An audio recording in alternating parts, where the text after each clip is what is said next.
আজ 15ই আগস্ট, ভারতের ৮০তম স্বাধীনতা দিবস। আজকের এই দিনটি আমাদের জাতীয় জীবনের অন্যতম গৌরবময় দিন। ১৯৪৭ সালের 15ই আগস্ট দীর্ঘ প্রায় ২০০ বছরের ব্রিটিশ শাসনের অবসান ঘটিয়ে ভারত স্বাধীনতা লাভ করেছিল। এই ঐতিহাসিক মুহূর্তের স্মৃতিকে সম্মান জানাতেই আমরা প্রতি বছর স্বাধীনতা দিবস পালন করি। এই স্বাধীনতা আমাদের কাছে কোনো উপহার নয়, এই স্বাধীনতা পেছনে রয়েছে লক্ষ লক্ষ মানুষের ত্যাগ, সংগ্রাম এবং আত্মবলিদান।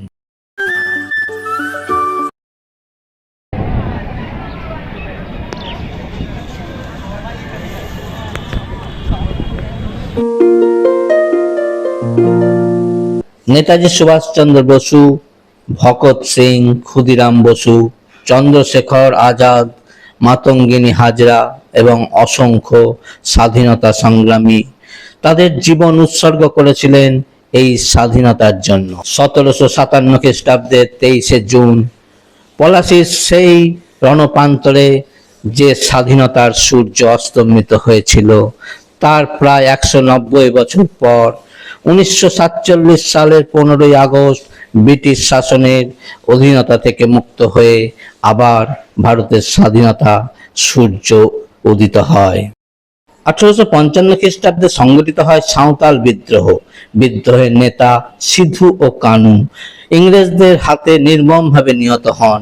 পরাধীন ভারতবর্ষের প্রথম শহীদ হওয়ার মধ্যে দিয়েই বিপ্লবের পথপ্রদর্শক হিসাবে এই দুই ভাই লক্ষ লক্ষ বিপ্লবীর মনে বিদ্রোহের অগ্নিস্ফুলিঙ্গ ছড়িয়ে দেয়। ঠিক এর ২ বছর পর ১৮৫৭ খ্রিস্টাব্দে সংগঠিত হয় মহাবিদ্রোহ। মঙ্গল পাণ্ডে, নানা সাহেব, তাঁতিয়া টোপি, ঝাঁসির রানী লক্ষ্মীবাইয়ের মতো বিদ্রোহীরা দেশ রক্ষার লড়াইয়ে আত্মবলিদান দিলেন। স্বদেশ প্রেমে উদ্বুদ্ধ হয়েও সেদিন তারা দেশ মাতৃকাকে পরাধীনতার হাত থেকে মুক্ত করতে ব্যর্থ হন, কিন্তু ইস্ট ইন্ডিয়া কোম্পানির ভিত নড়িয়ে দিতে সক্ষম হয়েছিলেন, যার ফলশ্রুতিতে ১৮৫৮ খ্রিস্টাব্দে ১লা নভেম্বর ইস্ট ইন্ডিয়া কোম্পানির শাসনের অবসান ঘটে। ভারত শাসনের ভার তুলে নেয় তৎকালীন ইংল্যান্ডের মহারানী ভিক্টোরিয়া। বহু আকাঙ্ক্ষা সত্ত্বেও এই শাসনও ছিল এক প্রতিশ্রুতি ভঙ্গের ইতিহাস। এর পরেও ব্রিটিশ শাসনের পাশবিক অত্যাচার থেকে বিন্দুমাত্র নিষ্কৃতি মেলেনি হতভাগ্য ভারতবাসীর। ব্রিটিশের রক্তচক্ষুকে উপেক্ষা করে মাত্র ১৮ বছর বয়সে ফাঁসির দড়িকে আপন করে নেয় বীর বিদ্রোহী ক্ষুদিরাম বসু। ২৩ বছর বয়সী বিপ্লবী ভগৎ সিং। ফাঁসির দড়িতে শহীদ হন মাস্টারদা সূর্য সেন, কানাইলাল দত্ত, সত্যেন বসু, দ্বিজেন গুপ্ত, সুখদেব থাপার মতো বীর বিপ্লবীগণ। মৃত্যু ভয়কে পদদলিত করে, বুলেট বন্দুককে তুচ্ছ করে দেশ রক্ষার লড়াইয়ে সামিল হয়েছিলেন এদেশের অসংখ্য অগ্নিকন্যা। ব্রিটিশ পুলিশের গুলিতে ঝাঁঝরা হয়ে যায় মাতঙ্গিনী হাজরা। স্বাধীনতা আন্দোলনে প্রথম নারী হিসাবে শহীদ হয়েছিলেন প্রীতিলতা ওয়াদেদার, এছাড়াও আরো অনেকে। সশস্ত্র বিপ্লব বাহিনীতে দীক্ষিত হয়ে নেতাজি সুভাষচন্দ্র বসু গড়ে তুললেন আজাদ হিন্দ ফৌজ। ব্রিটিশ বিরোধী আন্দোলনের এই অগ্নিযুগে চলন, দমন, পীড়ন সত্ত্বেও ব্রিটিশ সাম্রাজ্যের পরাজয় অসম্ভাবী হয়ে পড়ে। ইংরেজ সরকার বুঝতে পারে এই বিপুল জনশক্তির সামনে লড়াই করে বেঁচে থাকা আর কোনোভাবেই সম্ভব নয়। তখন তারা শেষ পর্যন্ত পিছু হটে, ভারতকে স্বাধীনতা দেওয়ার সিদ্ধান্ত গ্রহণ করে। ১৯৪৭ সালের ১৫ই আগস্ট ভারতবাসী তার ২০০ বছর পরাধীনতার শিকল থেকে মুক্ত হয়। ভারতবর্ষের আকাশে স্বাধীনতার সূর্য ঝলমল করে ওঠে, কিন্তু ব্রিটিশ সাম্রাজ্যবাদী বিভেদ নীতির কারণে ভারতের জয় জনজীবনে প্রকৃত স্বাধীনতার আস্বাদ অধরায় থেকে গেল। ইংরেজরা এদেশ ছেড়ে চলে গেল, কিন্তু ছড়িয়ে দিয়ে গেল অজস্র কাঁটা। দেশ বিভাজনের ক্ষত বুকে নিয়ে স্বাধীন ভারতের প্রথম প্রধানমন্ত্রী হিসাবে শপথ গ্রহণ করলেন পণ্ডিত জওহরলাল নেহেরু। কিন্তু স্বাধীনতার আনন্দকে ম্লান করে দেয় দেশ বিভাগের যন্ত্রণা। স্বাধীনতার পর 80 বছর অতিক্রান্ত হলেও প্রকৃত স্বাধীনতার সুখ আমাদের কাছে অনাস্বাদিতই থেকে গেছে। আজও প্রতি ক্ষেত্রে পরাধীনতার অভিশাপ থেকে আমরা মুক্ত হতে পারিনি। আজও বিচ্ছিন্নতাবাদী অপশক্তি ভারতবর্ষকে দ্বিধা বিভক্ত করার ষড়যন্ত্রে সদা জাগ্রত।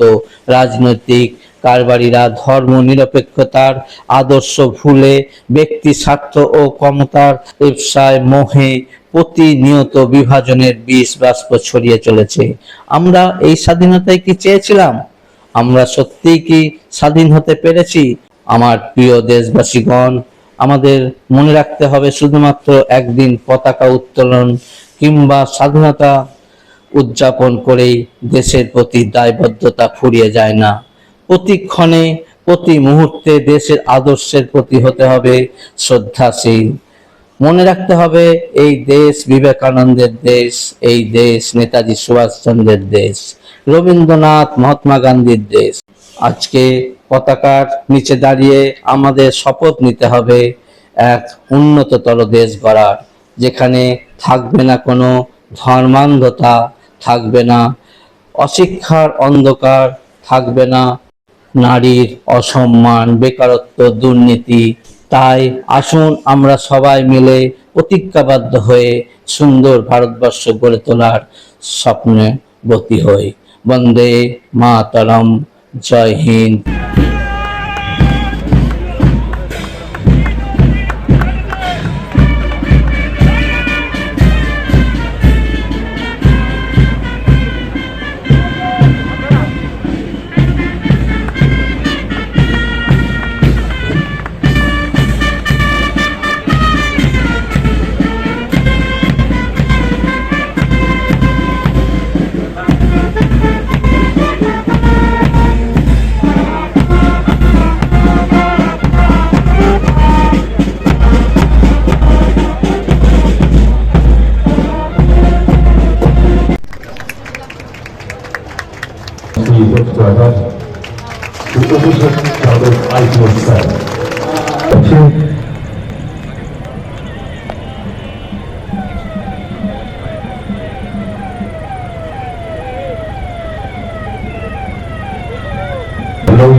প্রধানমন্ত্রী আবাস যোজনা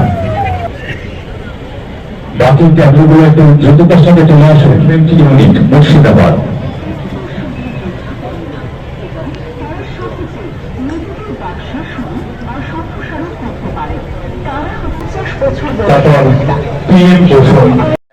নিহারিকা স্টোর ব্লগ চ্যানেলের পক্ষ থেকে আমরা সমস্ত শ্রোতা বন্ধুদের জানাই স্বাধীনতা উষ্ণ অভিনন্দন, আন্তরিক প্রীতি ও শুভেচ্ছা। আপনারা নিহারিকা স্টোর ব্লগ চ্যানেলের সঙ্গে থাকবেন এবং চ্যানেলটি সাবস্ক্রাইব করে রাখবেন। আজ এই পর্যন্ত। সকলে ভালো থাকবেন, সাবধানে থাকবেন, সুস্থ থাকবেন। দেখা হবে পরবর্তী ভিডিও। জানানো হবে মুর্শিদাবাদ জেলা প্রশাসনের পক্ষ থেকে।